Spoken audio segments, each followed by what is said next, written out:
여기는 히스처치의 선교 방송실입니다.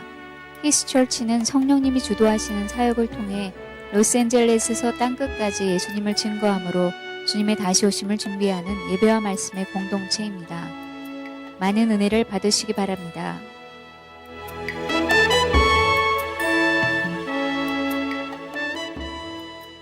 함께 보실 하나님 아버지의 말씀은 창세기 35장 1절서부터 15절까지의 말씀입니다. 저와 여러분이 한 절씩 교독하도록 하겠습니다.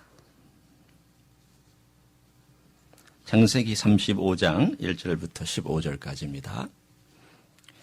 하나님이 야곱에게 이르시되 일어나 베델로 올라가서 거기 거주하며 네가 내 형 에서의 낯을 피하여 도망하던 때에 네게 나타났던 하나님께 거기서 제단을 쌓으라 하신지라.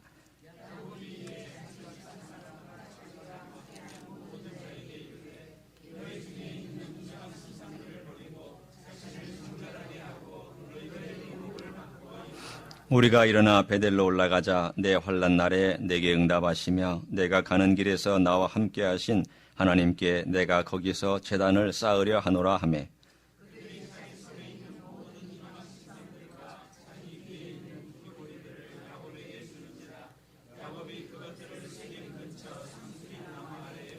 그들이 떠났으나 하나님이 그 사면 고울들로 크게 두려워하게 하셨으므로 야곱의 아들들을 추격하는 자가 없었더라.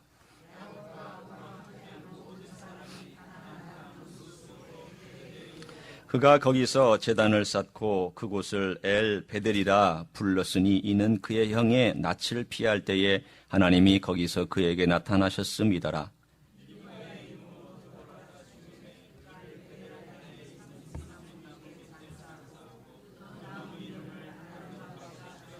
야곱이 밧단-아람에서 돌아오매 하나님이 다시 야곱에게 나타나사 그에게 복을 주시고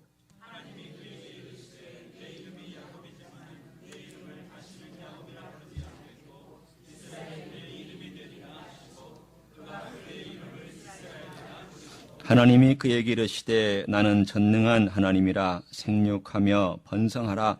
한 백성과 백성들의 총회가 네게서 나오고 왕들이 네 허리에서 나오리라.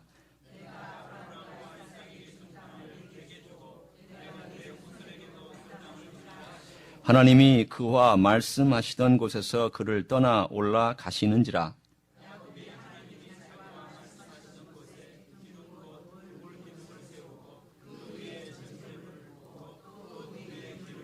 같이 읽습니다. 하나님이 자기와 말씀하시던 곳의 이름을 베델이라 불렀더라. 아멘. 나이가 들면 남성, 여성, 그리고 아줌마만 남는다고 합니다. 아줌마는 그래서 제3의 성이라고까지 얘기를 합니다. 아줌마들은 양해하고 들어주세요. 아줌마는 무서울 게 없습니다. 한국에서는 아줌마 때문에 피 입은 사람들의 사례가 속속 인터넷에 올라와서 사람들의 마음을 이렇게 좀 뭐라 그럴까요? 좀 웃긴다고 할까요? 하기도 합니다. 자식 키우는 아줌마? 세상에 무서울 것이 별로 없죠. 아들 둘 키운 아줌마는 어떨까요? 용감합니다. 담대합니다. 아들 셋 키운 아줌마는요? 세상에 그만큼 용감한 사람 없고 무서울 것이 아무것도 없습니다. 보면은 그 삶 속에서 행해볼 거 다 행했다 그런 뜻이겠죠. 그런데도 이런 아줌마에게 무서운 것이 있습니다. 뭐가 무서울까요? 나이 들어가는 것, 뱃살 찌는 것, 그리고 주름 생기는 것, 이거 무서워합니다. 그래서 이 뱃살과의 전쟁을 선포하고 또 헬스에 등록을 해서 열심히 뛰어 그것을 나름대로 좀 해보려고 합니다. 얼굴에 보톡스 맞고 주름을 좀 없애보려고 합니다. 그리고는 얘기를 합니다. 옛날 참 그때 내 젊었을 때 참 날씬하고 그때 참 좋았는데 그렇게 하면서 옛날에 그 한참 잘 나가던 때를 회상하곤 합니다. 그런데 그 얘기를 들을 때마다 저는 이런 생각을 합니다. 나는 젊음의 그때에 돌아가고 싶지 않아. 나는 그때 젊었었고 지금보다는 에너지가 더 많았었는지는 모르지만 나는 나 개인적으로 젊었을 때로 돌아가고 싶지 않아. 그 젊었을 때의 그 유치함, 무식함, 알지 못함. 그때로 나는 돌아간다고 하는 것이 너무 끔찍해, 두려워. 이렇게 저는 오히려 그 얘기를 들을 때마다 생각을 합니다. 여러분은 어떠세요? 만약 여러분이 내가 옛날로 돌아갈 수만 있다면, 이러한 가정법을 가지고 여러분이 돌아간다고 생각한다면 돌아가시겠어요? 어떤 분은 그러실 수 있겠죠. 그러나 저는 개인적으로 그렇게 하고 싶지는 않습니다. 만약 제가 지금의 깨달음을 가지고 옛날로 돌아가서 산다면 가능하지만, 그러나 옛날에 제가 반복했던 그러한 실수들, 무지함들, 어리석음들, 이것을 또 반복하며 산다고 하는 것은 죄송합니다만 끔찍한 일이죠. 사실 제가 지금의 이 모습으로 여러분 앞에 설 수 있었던 것은 두려움 때문입니다. 두려움이 지금의 저를 만들었다, 이렇게 말할 수 있습니다. 이게 무슨 뜻일까? 그 다른 게 아니라 두려움 가운데서 내 자신이 얼마나 연약한지를 보았습니다. 내 자신이 얼마나 하나님 아버지 앞에서 반항하고 있는 죄인인지도 보았습니다. 두려움 가운데 하나님의 은혜와 하나님의 임재를 경험하기도 했기 때문입니다. 한 예를 들어서 2007년도 여름부터 2008년도 한 3월 봄까지 참 두려운 일들이 갑자기 많이 생겼습니다. 연달아서 생겨났기 때문에 이거 정말 감당할 수 있을까라고 할 정도였습니다. 처음에는 크지 않은 것들로 시작이 됐습니다. 처음에는 아내가 편두선 수술을 받았어요. 그리고 제가 치질 수술을 그 다음에 또 바로 이어서 받았습니다. 그때까지만 해도 이 정도는 감당할 만하지라고 했는데, 얼마 있지 않아서 10월 달에 제가 암을 발견하고 치료가 시작됐습니다. 그리고 바로 겨울이 되어서 제 아들이 복막염이 되고 또 장에 터져서 문제가 됐기 때문에 참 힘든 시간을 보냈습니다. 그리고 나서 제 얼굴에 얼마 안 있다가 또 구안화사가 와서 얼굴이 완전히 확 돌아가 버리고 말았습니다. 이런 일들이 한 7개월 남짓한 기간 동안에 끊임없이 제 삶 가운데서 일어나자 하나님 아버지 앞에 그렇게 제가 사실은 한 거 아닌 한 거를 했습니다. 하나님, 도대체 어디까지 저를 놔주시려고, 도대체 이 끝이 어디입니까? 이 두려움의 끝이 어디며 이 고난의 끝이 어디입니까? 라고 하면서 하나님께 기도했던 적이 있습니다. 정말 연타를 맞는 기분이었어요. 계속 하나 끝나면 하나 오고 하나 끝나면 하나 오고 하나 끝나면 하나 와서 이러다가 이 인생 끝이지 않을까라는 생각이, 두려운 마음이 들 정도였었으니까요. 그런데 제가 이런 과정에 이런 어려움을 겪고 나서 그 정도 두려움을 겪었으면은 이제 어떤 두려움이 와도, 두려운 일이 와도 두렵지 않았나요? 라고 만약 누군가가 저에게 물어보신다면 저는 아니요. 또 다른 두려움이 왔고요. 그거보다 더 큰 두려움들이 와서 사실은 저는 여전히 두려웠습니다라고 솔직하게 고백할 수 있습니다. 야곱은 어땠을까요? 야곱의 지금 이 나와 있는 요때의 나이는 이제 90세가 넘은 나이입니다. 인생의 희노애락 다 겪었습니다. 고통 많이 겪었습니다. 두려운 일 많이 겪었습니다. 이때쯤 되면 우리는 생각할 때 야곱이 고난도 많이 당했기 때문에 이제는 성숙하고 그리고 영적으로도 풍성해서 두렵지 않을 것이다. 그랬을까요? 아닙니다. 오늘 이 사건에 보면 야곱이 그 두려움이 34장과 35장에 걸쳐서 여실히 드러나고 있는 것을 볼 수가 있습니다. 어떻게 드러나고 있는가? 이 사건 도대체 어떻게 생겨난 건가? 제가 간단하게 그 배경을 설명해 드립니다. 대략 7년이라는 기간이 흘렀습니다. 언제부터 7년이 흘렀느냐 하면 우리가 지난 시간에 읽어봤던 그 32장의 사건. 약복강가에서 하나님과 씨름하고, 그래서 그가 거기에서 놀라운 확신과 변화를 받았는데 그의 이름이 야고보에서부터 이스라엘로 바뀌고 하나님을 대면해서 만나는, 하나님과 씨름했던, 하나님을 붙잡았던 그러한 놀라운 사건이 경험되어지고 나서 대략 한 7년의 시간이 흘러갔습니다. 그런데 그가 약복강에서 이 경험을 있은 다음에 어떤 루트를 통해서 여기까지 왔는지는 모르지만 이 가나안 땅에 이렇게 있다면 가나안 땅에 맨 가운데 배꼽 같은, 우리 몸의 배꼽이면 중심이죠. 중심인 이 세겜이라는 성에 가장 가까이 와서 머물기 시작을 했습니다. 세겜은 상업도시요, 세겜은 정치적인 도시였고, 세겜은 모든 사람들이 북으로 갈 때 들리고, 또 남에서 북으로 갈 때 들리고, 북에서 남으로 갈 때 들리고, 동해에서 서해로 갈 때 들리는 그러한 교통의 요지에 있었던 성이 세겜이었습니다. 성도 컸습니다. 물자도 많았습니다. 편리함이 있었습니다.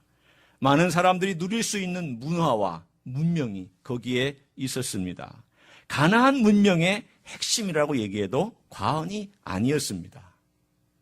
어떻든 일인지 야곱이 점점 가까이 갔는데, 여러분 이 사건을 보면서 여러분이 창세기의 다른 사건이 머릿속에 떠오르지 않나요?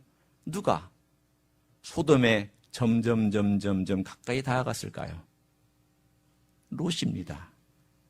아브라함과 헤어진 롯이, 그가 처음에는 소돔에서 멀리 떨어져 있다가 그 다음에 조금 더 가까이 가서 장막을 치고, 그러다가 조금 더 가까이 갔다가 나중에는 어떻게 됐지요? 아예 소돔성 안으로 들어가 버리고 말았습니다. 그래서 거기서 실컷 그 삶의 편리함을 만끽하며 살았던 롯이 나중에 그 소돔과 고모라가 멸망당할 때 그야말로 빈털터리로 딸 둘과 자기만 간신히 부끄럽게 도망치는 사건이 창세기 13장에 등장을 합니다. 그런데 오늘 여기 나와 있는 이 야곱이 비슷한 형태로 인해서 세겜성이라는 곳에 가까이 다가갔는데, 어느 날 그 딸이 디나가 한 16세, 17세 정도 된 딸이 세겜성에 놀러 갔습니다. 아무래도 가까이 있다 보니까 서로 교류하고 교제하고 친구를 사귀었던 모양이에요. 그날따라 나갔는데 그 세겜성의 성주였던 하몰의 아들인 세겜에 의해서 겁탈을 당하는 사건이 등장을 합니다. 비극적인 사건이었습니다. 그리고 나서는 이 세겜이라는 청년이 내가 이 사람을 아내로 삼고 싶으니까 와서 아내를 달라고 야곱에게 부탁을 하자. 야곱이 아무 말도 하지 아니하고 침묵을 지키는 장면이 34장 5절에 등장합니다. 이때 이미 야곱은 마음의 두려움 가운데 침묵하고 있습니다. 큰일 났다. 이 일을 어떻게 하면 좋냐. 이 어려운 일을 어떻게 해결해야 될까. 그의 앞에 캄캄한 장막이 턱 하고 가로막혀 있으면서 이제는 어떻게 이 문제를 해결할지 알지 못하는 가운데 침묵하고 있는 야곱의 모습을 34장에서 우리는 볼 수가 있습니다. 그의 아들들이 돌아왔습니다. 돌아와서 이야기를 듣고 화를 내면서 드디어 꾀를 냅니다. 그리고 통혼하자고 얘기하는 그 요청에 거짓으로 응하고 이렇게 조건을 답니다. 너희들 할례 다 받아라. 그러면 우리가 통혼하겠다.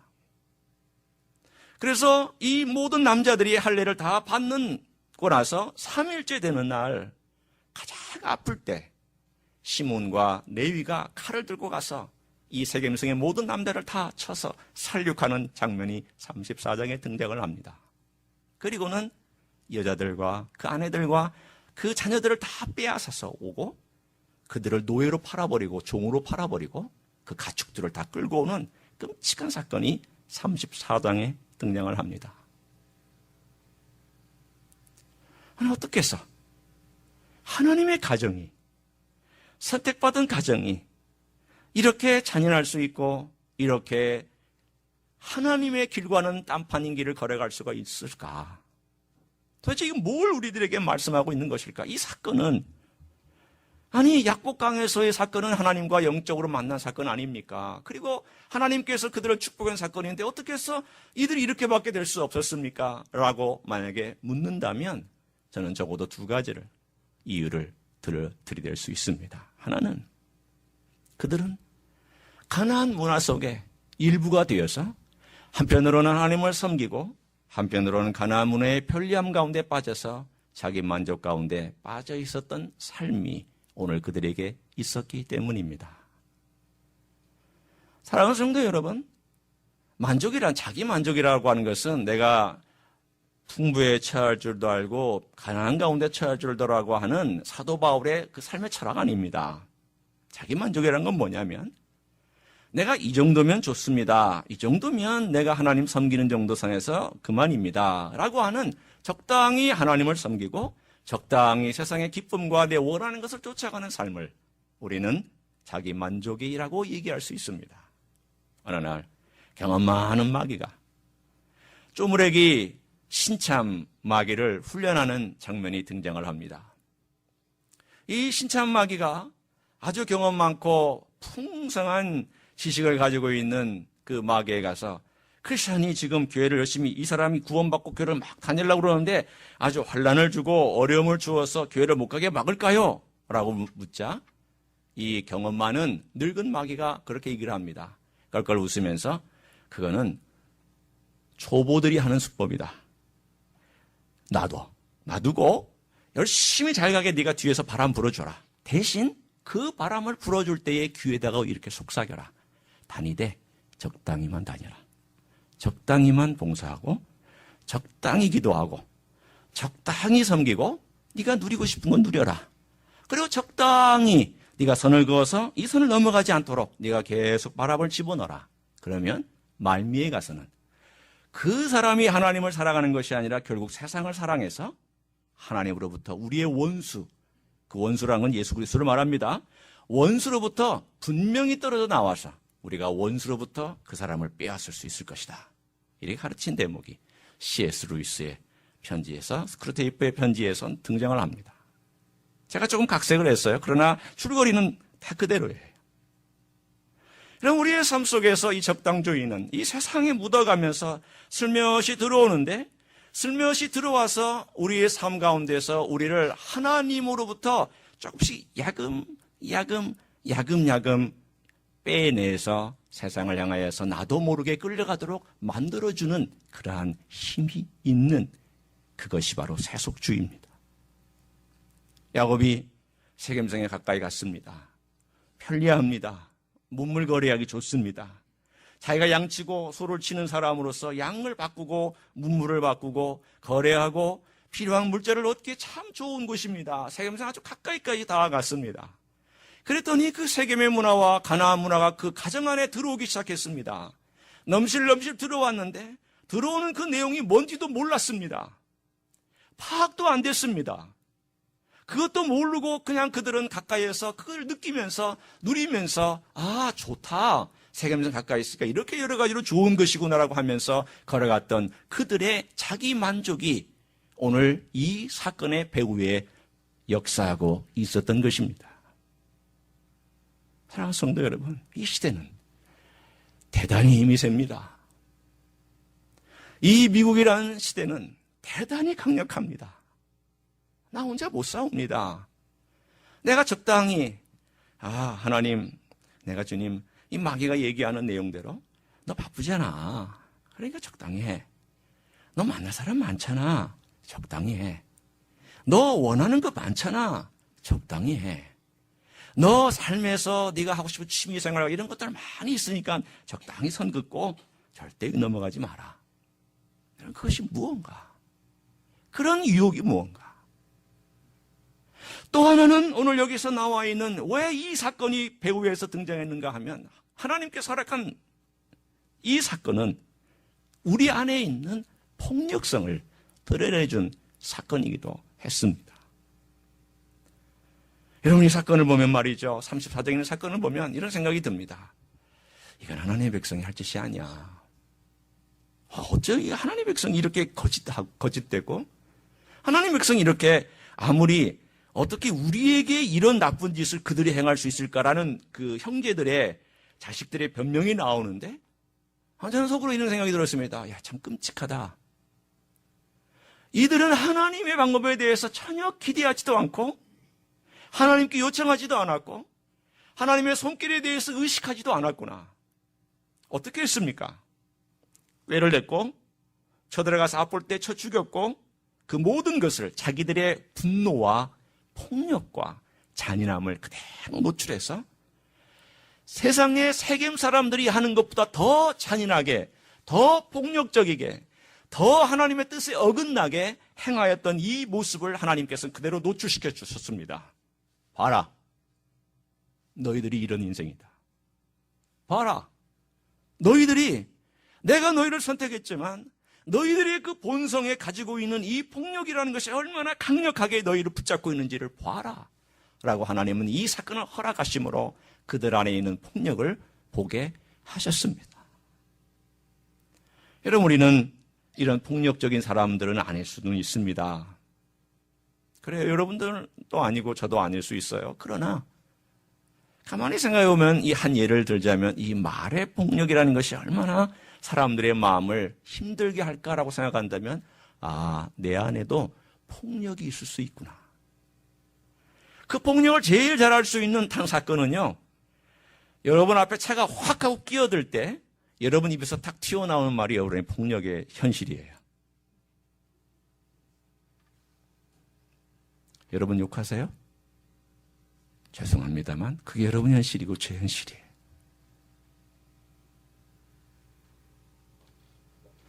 아니, 그 사람은 그래도 제 3자예요.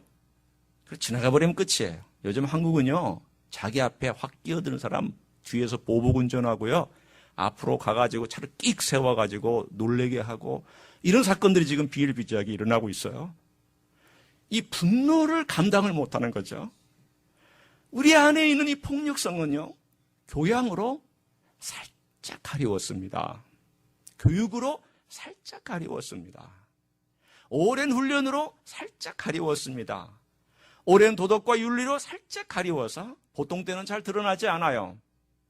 다 번듯한 것 같고, 다 깨끗한 것 같고, 다 점잖은 것 같고, 이렇게 여기 저처럼 양복 입고 넥타이 메고 와서 앉아있으면 다 그럴듯하게 보여서 젠틀맨이네.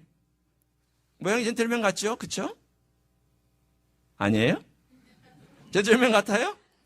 네. 고마워요. 그러나 제 속에 있는 이 폭력성. 여러분, 이것은 위기의 순간에 나타날 수 있어요. 제가 예를 들자면, 내가 누군가를 정죄하면 내가 내 잔인한 권능의 힘을 가지고 하나님의 위치에서 정죄하는 것입니다. 내가 교만하면 하나님의 권능보다 위에 나를 놓고 하나님을 얼마든지 내 아래에 놓는 그러한 교만함이 내게 있을 수 있습니다. 내가 누군가를 비난하면 나는 하나님을 그 자리에서 끌어내리고 내가 그 자리에 올라가서 그 사람을 비난하는 셈이 될 수 있습니다. 이 모든 것은 폭력입니다. 하나님의 권위와 하나님의 능력에 의지하지 아니하고 내가 할 수 있는 권세와 내가 능력과 내 것으로 그것을 행사하는 것은 폭력입니다. 이들이 이 폭력을 가지고 있었습니다. 그렇기 때문에 하나님께서는 이 폭력의 이 모습을 그대로 노출해 주시고 나서 그 노출된 상황 가운데서 하나님은 단지 거기에 노출시키는 것에 머물지 아니하고 그 다음 단계에 하나님이 보여주시고자 하시는 세계로 그들을 이끌고 가기를 원하는 긍정적인 요소가 있습니다. 우리는 잘 압니다. 하나님은 선한 분이기 때문에 참새 5이 2아사리온에 팔리는 것조차도 하나님께서 허락하지 아니하면 절대 땅에 떨어지지 않는다. 그렇다면 이 악한 일, 그리고 그들이 행한 폭력적인 일, 이것도 하나님이 조장하지는 않으셨지만 허락하셨기 때문에 일어난 일이라면 여기는 분명히 하나님의 선한 손길로 이것을 어떻게 인도해 가시는가라고 하는 그 다음 챕터가 단지 여기서 머무는 것이 아니라 그 다음 챕터가 기다리고 있다는 것을 우리는 분명히 알고 있습니다. 단지 그 현재 그 시점에서 모르고 있었을 뿐입니다. 하나님은 선하시고 하나님은 역사하는 하나님이십니다. 한국에서 장례를 갈 때 젊은 가장이 죽은 그러한 장례를 가면 참 마음이 어렵고 힘들었습니다. 젊었을 때 이제 목회를 시작한 남서울교회에서 이제 목회를 배우고 하면서 그런 장례식에 가면 부지런히 하나님 말씀 가지고 막 위로하려고 하고 하나님 말씀 가지고 막 격려하고 세워주려고 애썼습니다. 시간이 좀 지나고 나니까 그게 아니라는 것을 알았어요. 제 말씀이 잘못됐다는 게 아니에요. 문제는 저의 자세가 잘못됐다는 것을 알았어요. 그래서 나중에 그런 가정에 가서 예배를 드려줄 때 그 미망인에게, 젊은 미망인에게 제가 나중에 예배를 드리고 난 다음이나 혹은 개인적으로 어떤 대화가 할 때쯤 되면 이렇게 얘기를 했습니다.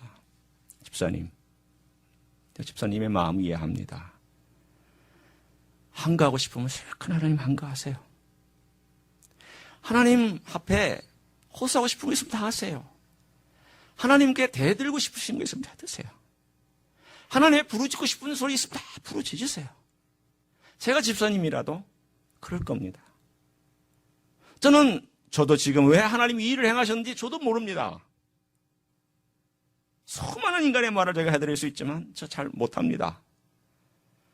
그냥 하나님께 부르짖고 묻고 대들고 한가하고 해보시고 그리고 언제가 때가 되면 하나님께서 알려주시지 않을까요? 그리고 답을 주지 않고 그 스스로 찾아가도록 하는 그렇게 했습니다. 어느 한 가정이 개척해서 얼마 안 돼가지고 저희 교회에 등록을 했습니다. 아이들이 8살, 10살, 두 딸을 가진 가정이었어요. 그 남편은 사업을 해서 제법 돈을 잘 벌고요. 사업도 괜찮게 든든하게 서서 이렇게 진행이 되고 있었습니다. 우리 교회 와서 얼마 안 돼서 한 1년쯤 됐을까요? 병을 얻었습니다. 병을 얻어가지고 열심히 기도했죠. 주님, 참 주님께서 신실한 하나님의 사람 좀 고쳐달라고, 하나님께서 이렇게 달라고 열심히 기도했습니다.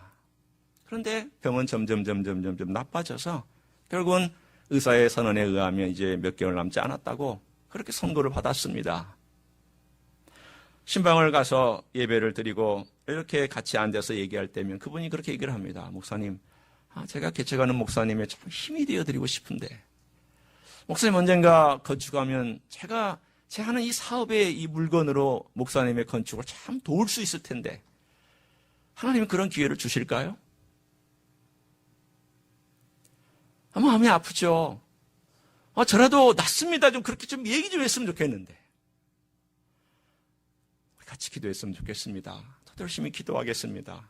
하나님의 뜻이 어디 있는지 모르지만 그 선하신 하나님께 좀 맡기고 우리 갔으면 좋겠습니다. 그렇게 제가 기도하며 그분과 함께 같이 그 시간을 보냈습니다. 그런데 결국은 하나님이 데려가셨습니다. 아이들이 아주 어렸을 때였습니다.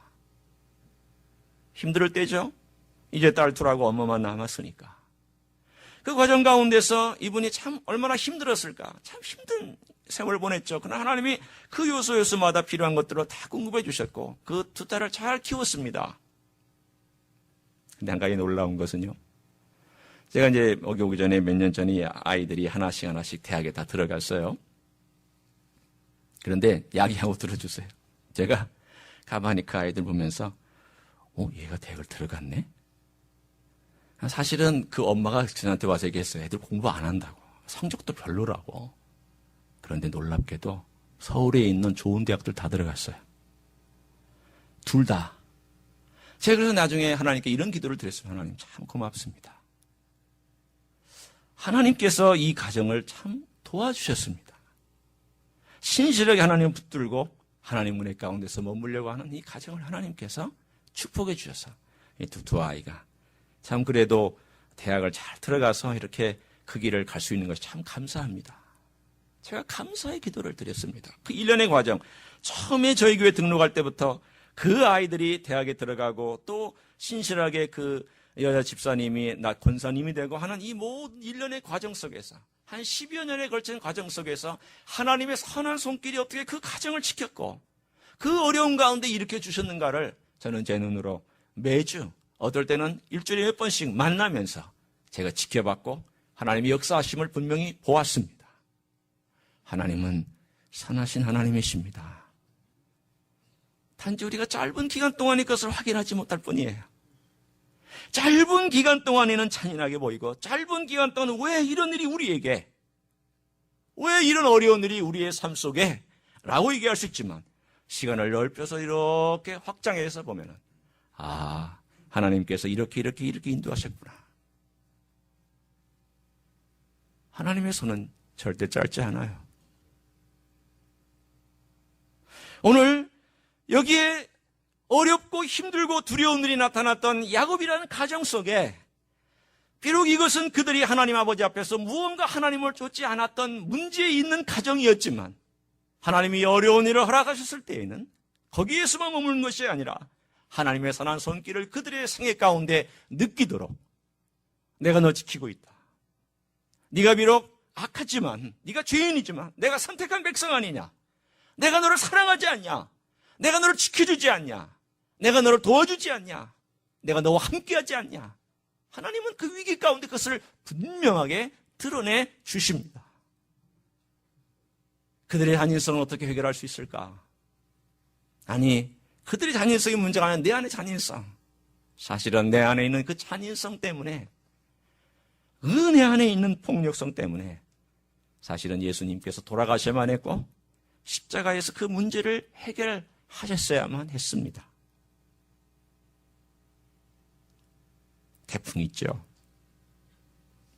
타이푼이라고 보통 얘기하는 태풍이 보통 한국 땅에는 5월 때도 가끔 이렇게 지나간 때도 있지만 우리나라까지는 안 오죠. 그러나 적어도 한 5-6개 태풍은 지나갑니다. 많은 피해를 주기도 하고 또 어떤 때는 살짝 스쳐 지나가기도 하고.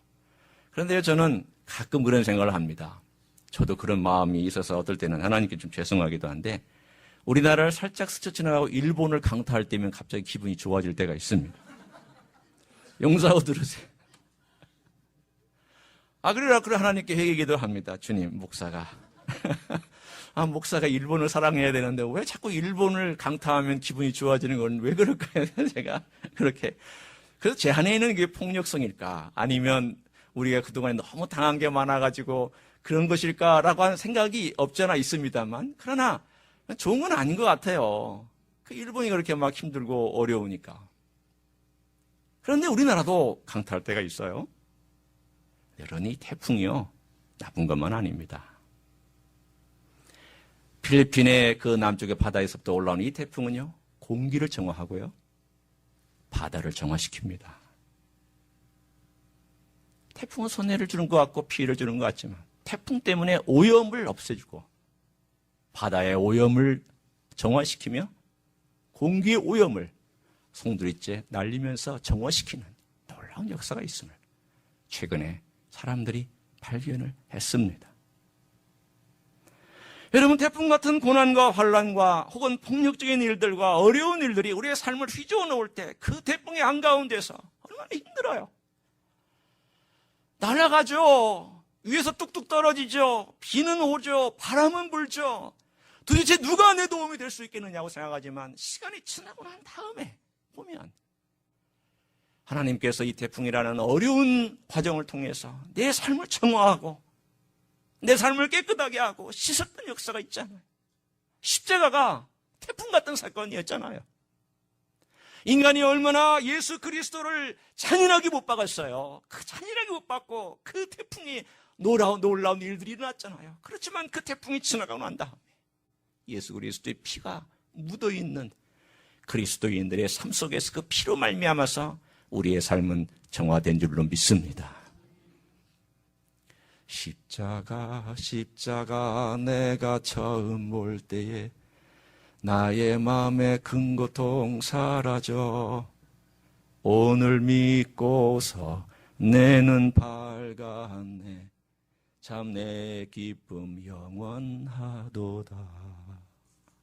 여러분, 찬송가 151장 십자가를 바라볼 때 고통 가운데서 내 마음이 다시 한번 회복되고 내 안에 있는 폭력성 십자가에 올려놓을 때 그것이 해결되고 내 안에 있는 세속적인 삶을 막 쫓아가고 보이는 것들에 의해서 막 내가 그냥 눈이 어지럽고 그랬을 때 다시 한번 주님께 올려놨을 때 그 십자가 안에서 그것들이 해결되면서 내가 다시 한번 초점을 주님께 맞추고 다시 한번 내 마음을 주님께 온전히 정할 수 있는 그런 놀라운 역사가 있는 줄로 믿습니다. 찬송가 151장을 좀 같이 좀 불렀으면 좋겠어요. 한번 우리 주님께서 여러분에게 십자가 무언지 한번 말씀해 주신다면 그 말씀의 내용을 가지고 같이 좀 읽었으면 좋겠습니다. 151장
볼 때 십자가 내가 처음 볼 때 나의 맘에 큰 고통 사라져 오늘 믿고서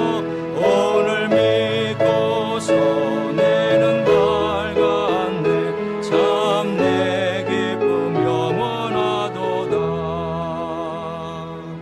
아멘. 여러분, 주님께서 이 과정을 통하여서 그 다음 과정으로 이끄시는 일이 오늘 35장에 있었던 우리가 읽었던 본문입니다. 적어도 주님께서는 그 다음 장의 일들을 보여주시기 시작했습니다. 하나님이 세 가지를 말씀해 주시는 거예요. 여러분, 보통 한 돌로 새 두 마리를 잡는 걸 뭐라고 그러죠? 일석이조. 주님은 일석삼조. 그것을 일거양득, 일거삼득. 요즘에는요, 한자성어로 새로운 한자성어가 생겼습니다. 일타? 일타만타. 땡. 일타쌍피. 네, 요즘 쓰는 한자 영어 중에 일타쌍피라는 말이 있습니다. 무슨 말인지는 찾아보세요. 네, 여기 감히 제가 여기서 말하기가 좀 쑥스러우니까. 일타쌍피가 아니고요. 일타삼피예요. 저는 하나님께서 행하시는 일에 대해서 이렇게 표현하고 싶어요. 3쿠션. 당구를 아시는 분만 아시는 용어입니다. 하나님은요, 1쿠션도 아니에요. 2쿠션도 아니에요. 3쿠션이에요. 한번 탁 치면 탁탁탁 세 가지의 목적을 한꺼번에 이루세요. 적어도 세 가지를 이루세요. 이 어려움과 두려움 속에서 하나님께서 뭘 요청했냐면, 야곱아, 너 27년 전에 나하고 한 약속 기억하지? 너 돌아오면 나한테 예배 드린다고 했지? 너 7년 동안 뭐 했느냐? 7년 동안 뭐 했느냐? 부르셨어요? 두 번째, 너 거기 떠나라. 거기가 너 있을 곳이 아니다. 그 세속적인 문화에 물들면서 거기서 그렇게 끙끙거리지 말고 베델로 가라. 떼어내셨어요? 세 번째, 너 지금 무엇이 잘못됐는지 봐라.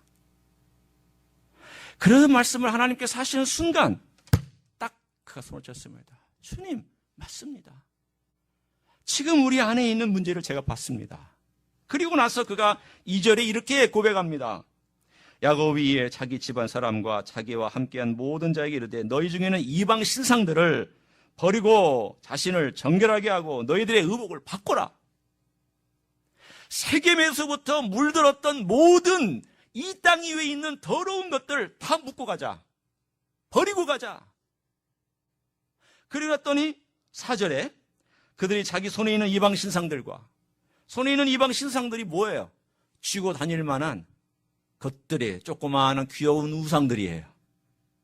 호주머니에 넣고 다니기도 좋고 들고 다니기도 좋은, 그래서 어디든지 올려놓고 절하기 좋은 이방 신상들 다 내어놨어요. 그래서 귀에 있는 귀걸이 다 내어놨어요. 왜 귀걸이에요? 이 귀걸이는 부적 같은 거예요. 여기 어떤 귀걸이는 우상이 그려져 있고 어떤 귀걸이는 주문이 그려져 있어요. 이거 다 내려놨어요. 의복 다 바꿨어요. 몸 정결하게 했어요. 그리고 나서 그들이 떠날 때 어떤 놀라운 역사가 있었는가 오늘 본문에 말씀합니다. 하나님을 두려워하기로 작정하자.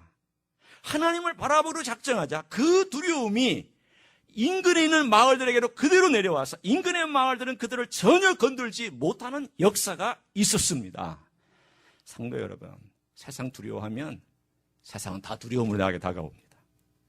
사람 두려워하면 사람 두려운 것들 다 내게 다가옵니다. 그러나 하나님을 두려워하면 이 세상은 더 이상 내게 두려움의 존재가 될 수 없습니다. 왜? 하나님이 덮어주시고 하나님이 임재로 붙잡아주시고 하나님께서 그 주변을 두렵게 하시고 내 삶의 모든 것들을 하나님께서 역사해 주시는데, 오늘 본문에 있는 이 내용 그대로 하나님께서 더러운 것과 이방신상들과 이런 것들을 버린 자리에 하나님의 임재와 하나님의 능력과 하나님의 존재로 채우사 그 자체가 두려움의 대상이 되게 만들칠 줄로 믿습니다. 그리고 나서 그들이 베델로 올라갔어요. 야곱의 이야기의 가장 핵심은요, From Bethel to Bethel이에요. 베델에서부터 베델까지예요. 몇 년이 걸렸냐면 27년이 걸렸어요. 그의 신앙의 형성은 27년의 형성입니다.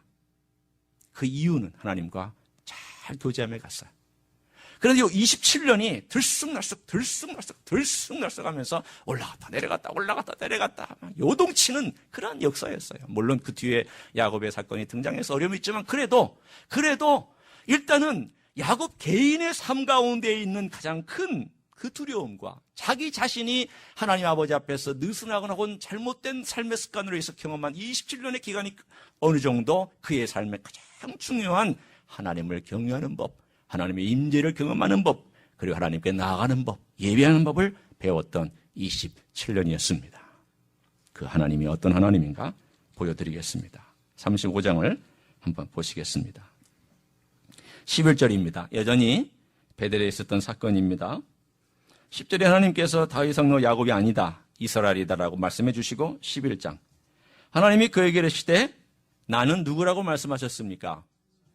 전능한 하나님이라. 여러분 이 전능한 하나님 요 단어가 여러분이 잘 알고 있는 엘샤다이라고 하는 단어예요. 엘샤다이. 이 엘샤다이라고 하는 단어는 신학적으로도 분명한 뜻이 정의되지 않는 단어예요. 그러나 이 엘샤다이, 이 엘은 뭐 여러분 다 아시니까 하나님이고 또 이 샤다이가 무슨 뜻이냐라는 거에 대해서 많은 학자들이 얘기했지만 크게 두 가지로 정리되고 그 두 가지는 공통분모가 있습니다. 하나는 뭐냐면 마운틴에서부터 왔고 큰 산, 든든하고 힘이 세고 권력이 있는 어떤 큰 산. 그래서 올마이티라는 단어가 거기서 나왔고요. 또 어떤 데는 공급하다 혹은 어머니의 가슴이란 말에서부터 sufficient라는 의미가 있습니다. 충분하다. 그러나 이 두 단어는 서로 연결되어 있습니다. 하나님은 우리의 필요와 우리의 생산과 우리의 산업과 우리의 가는 길과 우리의 먹는 것과 우리 입는 것을 충분히 공급하실 정도로 능력이 많으신 분이다라는 뜻입니다. 그래서 그 다음에 이런 메시지가 나오는 거예요. 11절에 전능한 하나님이라 그 다음 뭐라고 나왔나요? 생육하고 번성하라. 이게 바로 전능한 하나님과 연결되어 있는 거예요. 너가 생육하고 번성하는데 내 능력과 내 자원과 내 모든 걸 다 공급해도 모자람이 없을 것이다. 걱정하지 마라. 야곱아, 나 앞으로 누구도 못 건드린다. 그리고 너의 생애에 내가 축복해 주는데 누구도 네 축복 못 뺏어간다. 왜냐하면 나는 너를 보호할 만한 충분한 능력이 있고 너의 모든 필요를 채울 만한 충분한 능력이 있고 너의 가는 길을 보호할 만한 충분한 능력이 있고 네 이름대로 살도록 만들어줄 충분한 능력이 있는 하나님이다. 그러니 걱정하지 마라. 성도 여러분, 이런 하나님이 우리 하나님이고 이런 예수님이 우리 예수님이신 줄을 믿습니다. 엘샤다이, 엘엘리오나 아도나이. 우리 하나님 영원부터 영원까지 하나님이시며 크신 하나님이시며 우리 예수님이 여러분의 하나님이고 저의 하나님이고 예수님께서 우리의 생산을 축복하시고 우리의 산업을 축복하시고 하나님을 두려워할 때 필요를 공급해 주시고 버릴 때 하나님으로 채워주시고 내가 이 세상을 무언가 하지 않기로 작정할 때 하나님의 영원한 것들로 채워주시는 그런 하나님이신 줄로 믿습니다. 그런 삶을 사시기를 예수님의 이름으로 축원합니다. 기도하시겠습니다.